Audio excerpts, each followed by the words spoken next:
Hello there, people of the internet. How is everybody doing today?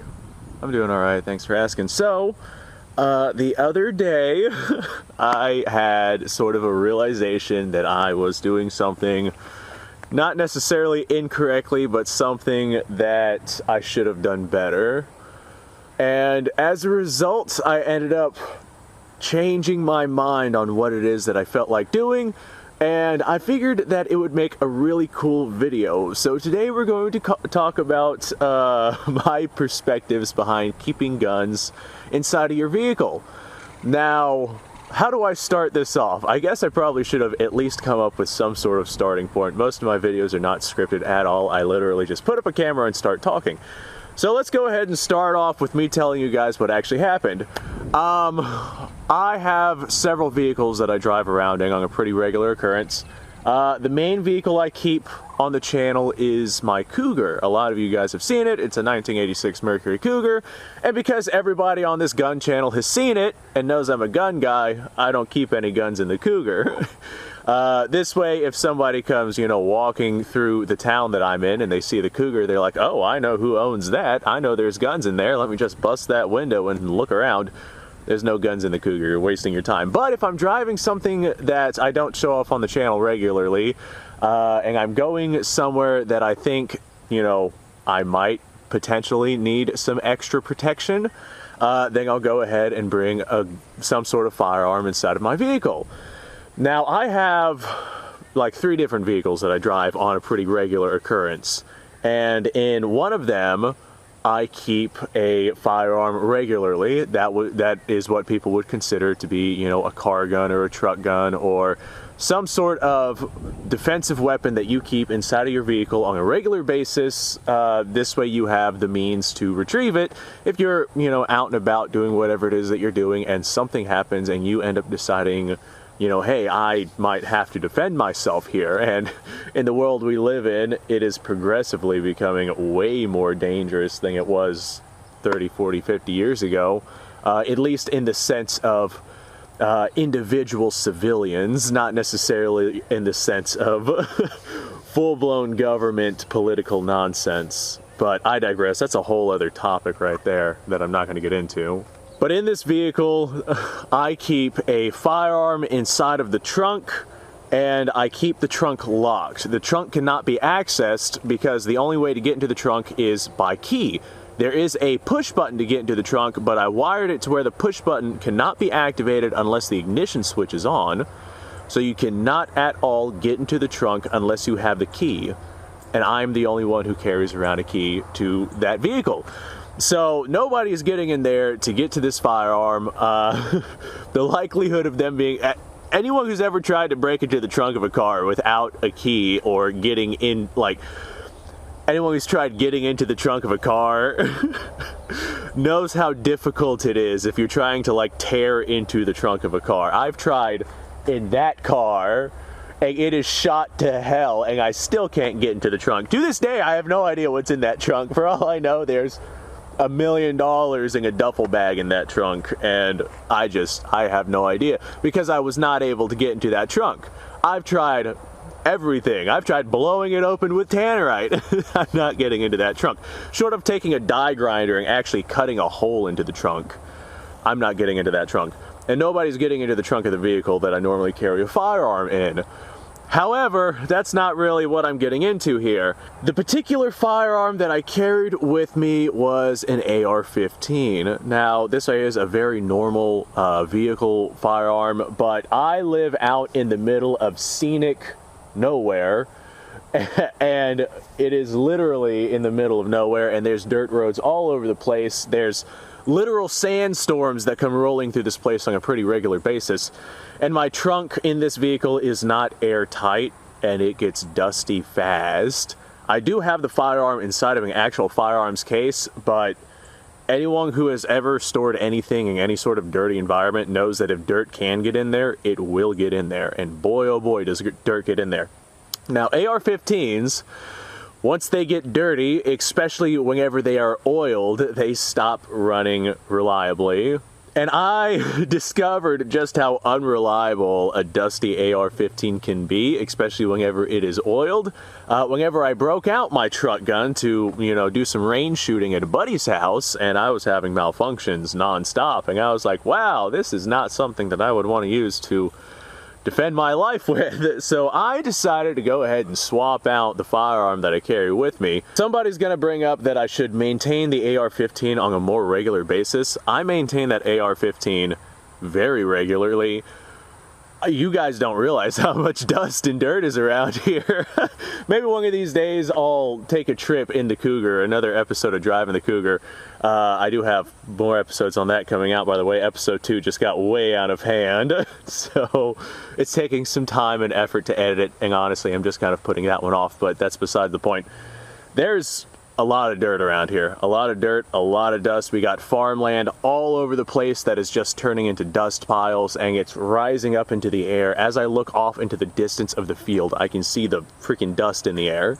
There's a lot of dirt and a lot of dust around here, and whenever you're doing 60 down a dirt road, things get dirty quick. In a single day, that AR-15 is covered in dirt, and that is not an exaggeration. I elected to go with a weapons platform that is a little bit more reliable whenever it gets dirty. I thought about doing an AK-47, but I elected not to do that. The AK-47 can be reliable in a dirty, disgusting environment, such as the one that I'm dealing with, and it would require a lot less maintenance.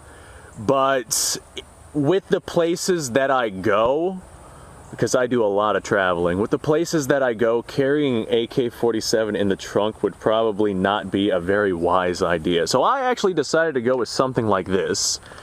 This is not what I'll be going with, but very similar to this, just a pump action shotgun. What I actually have is basically an 870 clone, a shorter barrel, polymer furniture on it. It's nice and lightweight, can fire 3-inch shells.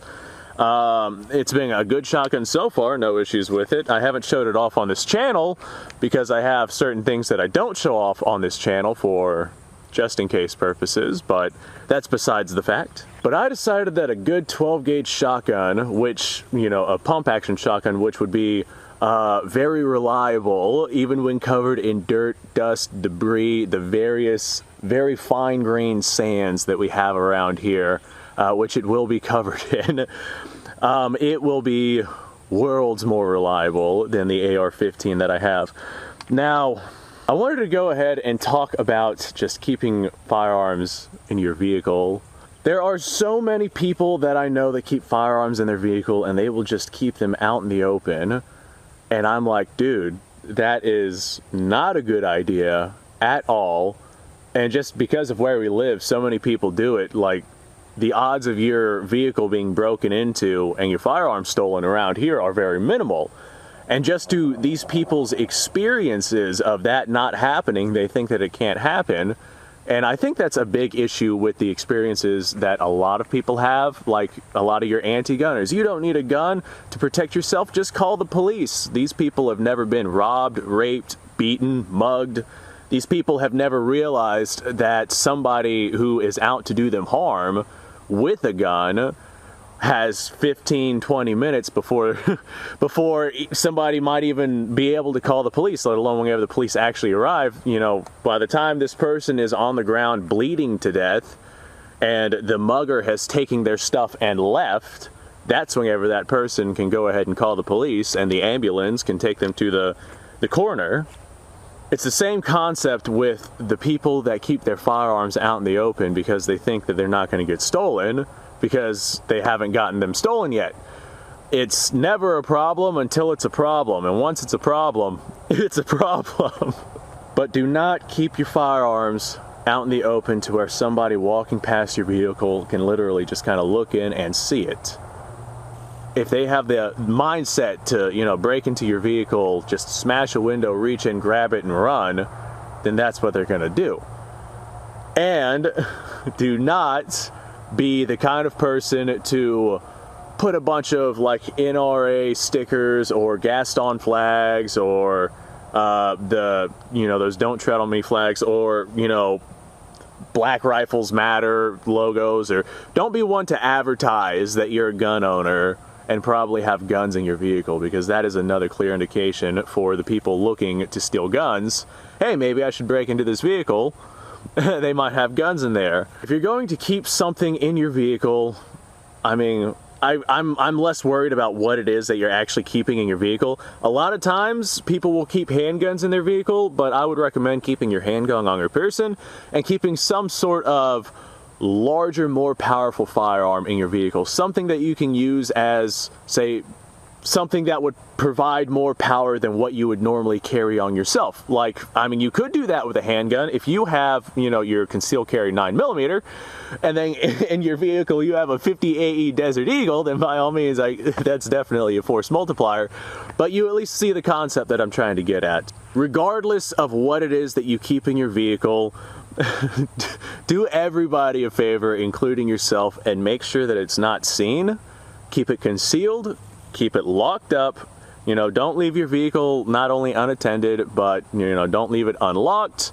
Don't advertise that there's guns in there. Don't leave the guns out in the open. Make sure that you're being a responsible firearms owner and you're not giving these people the opportunity, well, not necessarily the opportunity. There will always be an opportunity to break into your car. But out of sight, out of mind, there we go. Don't give them the idea that they might want to break into your vehicle to steal whatever it is that you have in there. Like, I got a buddy of mine, he literally just keeps an AR-15 in his back seat, and I constantly tell him, dude, that's a really bad idea. You do not want to do that. He doesn't listen, and one day that might prove to be a problem, especially if he goes into a big city and comes back and sees his window shattered and an AR-15 now missing. Not a good idea. Not a good idea at all. I watched a video very recently about keeping guns in your vehicle, and it doesn't have much correlation with this video because they talk about many different things, but they did bring up a really good idea about, you know, covering whatever it is that you're using in like a blanket that has teddy bears on it, or like something pink and maybe knitted, or something that doesn't look like it would have, you know, top grade weaponry underneath. Something that it looks like grandma would be rocking. Although, I guess I could tell this story here. I was going to save this for another video, but let me go ahead and tell this story. Although I'll probably use it for another video as well. I have a buddy of mine with a grandmother who's still alive at 93 years old, and she is as not threatening as it looks. She's probably about 120 pounds. She wears, you know, sundresses that have puppies and kittens on them. She knits and crochets. She walks literally like this. I mean, all of her blankets are, well, she's very about the cutesy life, right? She's always got her hair like really fluffy and well done, you know, nails painted. She takes care of herself at 93 years old. And she carries a .357 Magnum. Now, a lot of people will think an old lady with a .357, yeah, she's not going to be very effective, especially after that first round. Oh no, I've seen what this lady can do. I literally, this is not an exaggeration, I've seen it myself. I literally saw her send, it's a snub-nose .357, she sent 6 rounds of full-power .357 Magnum ammunition downrange at a steel silhouette about 100 yards away, and made every shot on target. And I was just over there to myself like, God damn, Grandma. Oh, I hope you're wearing your dentures. But this little old lady, probably about this tall, like I said, 120 pounds, very, very unassuming looking. I would never expect her to whip out a .357 and use it very effectively. And that's just one of those things that if you were robbing a store and, well, let me rephrase that. If somebody was robbing a store and they were going, you know, guns deep into the cashier, you know, say sideways gangster ghetto aiming at the cashier, they would not be thinking about the 120-pound little old lady over there until she whips out that .357 Magnum and puts a couple of rounds center mass into that bad guy. However, if they walk into a store and with the intention of robbing it, and they see somebody over here that looks like a hickory smoked badass, you know, leather jacket, black pants, clearly a biker, big bulge on his side, obviously wants you to know not only is he dangerous, but he's carrying maybe a "Don't Tread on Me" flag symbol on there. Pretty obvious he has a gun. If you're going to rob that store, that's the guy that you're going to take care of first. You're not going to worry about grandma over there. You're going to worry about hickory smoked badass over here before you go about robbing the store and getting your $48 so you could go buy some crack behind this fucking 7-Eleven that you're robbing. Same thing comes with the vehicles. I realized that was a little tangent. Same thing comes with the vehicles that you're storing your firearms in. Do not advertise that you are a hickory smoked badass with firearms. Now, because we're out here at the gun range, I'm gonna go ahead and lob a couple of these rounds down range. This right here is just my long-barreled 870. This is an actual Remington 870 that I've had for years and years and years, and I'm just launching birdshot out of this. I would not recommend using birdshot for self-defense, but I don't have much buckshot, and the buckshot I've decided to keep with that shotgun that has become my car gun. But that does not mean that I can't send some of my birdshot downrange. Ooh, these headphones are very comfortable. I've used my last earmuffs so much that they literally fell apart. So now I'm using these. All right, I got a couple of bowling pins set up, and I'm just gonna launch a couple of rounds downrange. This isn't really a shooting video. It is more so me just kind of talking about the concept of keeping firearms inside of your vehicle. And, ooh, that poor thing. I just wanted to go ahead and cover my ideas behind it. Yeah, it is a good idea whenever it is executed properly, but don't be God, that thing flew apart. Don't be one of those people. A piece of wood from that thing just fell out of this tree. Don't be one of those people to not store firearms inside of your vehicle safely. Don't be one of those people that just kind of leaves them out in the open to where anybody coming through could grab them if they so choose. How many rounds? I got 1 round left. I'm going to go for the crap on top of the car, see if we get a little smoke pile. No, but I saw the wad fly up. That was pretty cool looking. Alright, well, I blasted off a couple of rounds because I was at the range, and there's no reason for me not to blast off a couple of rounds.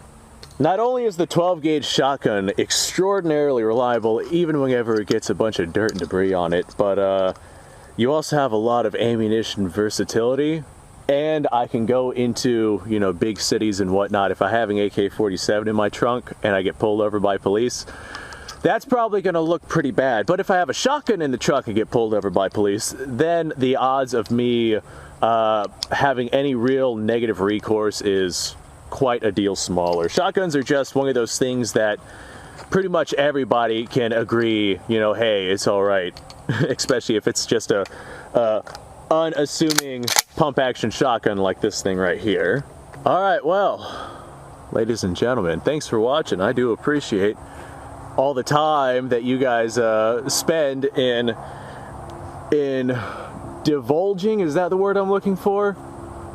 Sure, that's what I'm going to use. Divulging in my very nonsensical antics and what it is that I have to say. Oftentimes what I have to say is not all that educational. It is more so not necessarily common sense, but more so me talking about what I'm doing and why I'm doing it. And that's kind of what this video is. It's just me talking about what I'm doing and why I'm doing it, why I'm swapping from an AR-15 to a 12-gauge shotgun, just because of the environment that I'm in, and the environment of the places that I go. What is this? Oh, hold on. I have 1 shell left. My goodness, I can't go home with 1 shotgun shell left in my pocket. Alright, let's go ahead and send this birdshot there, that bowling pin. I'm gonna hit it in the head, see if we take the head off. Firing! No, but that was still really cool. I wonder if that would have gotten me a strike. I'm gonna go bowling with some double-aught buckshot one of these days. It's gonna be great. Anyway, what was the point that I was making? I remember it being something about my videos aren't always all that educational, but I mostly just talk about what it is that I'm doing and why I'm doing it. And I had another point after that, but I can't remember what it was, but I'm sure somebody in the YouTube comments is going to bring up plenty of points that they have on the subject that I'm talking about. So, thanks for watching, guys. If you like this kind of stuff, subscribe to the channel, because I do this kind of stuff all the time. If you like the video, like the video. Description down below has a links to all sorts of, you know, odds and ends and stuff, and email sign-up lists that I'm currently doing. Let me know what y'all's thoughts are down below about keeping a firearm inside of your vehicle. A lot of people do not want to keep firearms inside of their vehicle because they think their vehicle can be broken into and their firearm stolen, but your house can be broken into and your firearm can be stolen. People will say, in my house I have a safe that I can keep my firearm locked up in. Great, you can do the same thing in your vehicle. By all means, install a safe. You can do it. It's something that can be done. And that will prevent people from stealing your firearm. This way you can keep a firearm in your vehicle, just in case you need it. But as long as you own a firearm, there will always be the possibility of somebody coming by to steal it. That's the world we live in. If it's matter that exists, it is matter that can be stolen. It's all a matter of how easy you make it for whoever it is to steal. Anyway, I'm going to go make another video because I have a long list of videos that I have to do today. So I'm going to go do that. You guys go off. Have a fantastic day. And of course, thanks for watching. God, there's a big pile of wood over there. I got to pick all the individual little wood pieces up before I find them with my lawnmower. All right, bye guys.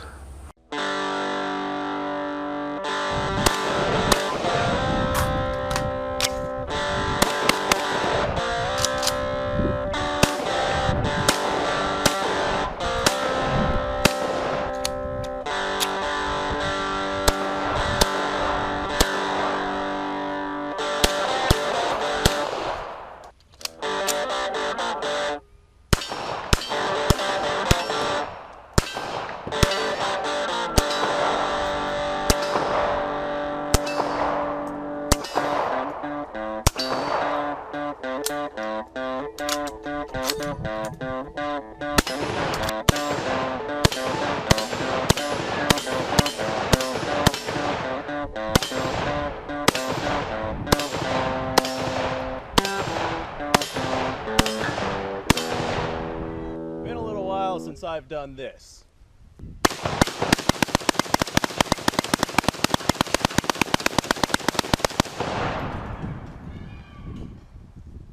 Bonnie and Clyde be damned. The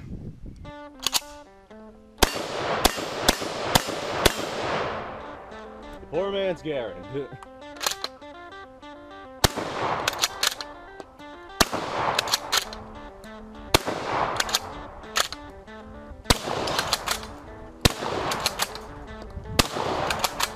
It's a shame that bolt-action shotguns aren't more mainstream.